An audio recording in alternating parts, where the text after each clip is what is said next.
আসসালামু আলাইকুম। এখন ৬টা বাজে। এই যে কবুতরগুলো ছেড়ে দিলাম। আহ,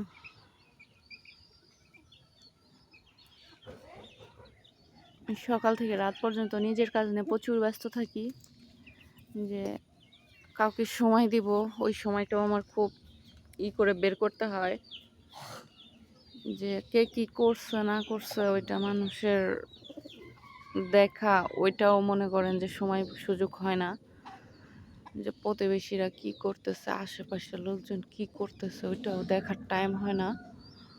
অনেকটা ব্যস্ত থাকি। আর অবসর সময়টা আমি রুমের ভিতরেই থাকি, হয়তো বা একটু ফোন টিপি, নয়তো একটা কাপড় কাটি, নয়তো একটু মেশিনে বসি, কিছু একটা করি আর কি।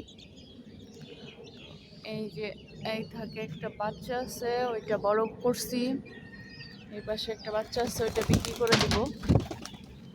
এটা জাতটা খুবই ভালো। এই যে এখানে একটা আছে, ওটা জাত ভালো অনেক। এই সাদাটা আমার খুব পছন্দের একটা কবুতর। ওর পায়ের ফেদার, আবার মাথায় ঝুঁটি, এগুলো আছে 3 জোড়া। মূলত এগুলো শখেই পালা হয়, বাচ্চা খাওয়ার জন্য। তেমন একটা লাভ না কবুতর, কিন্তু শখেই পালা হয় আর কি। আসসালামু আলাইকুম, ভালো থাকবেন সবাই। আজকে এই পর্যন্তই।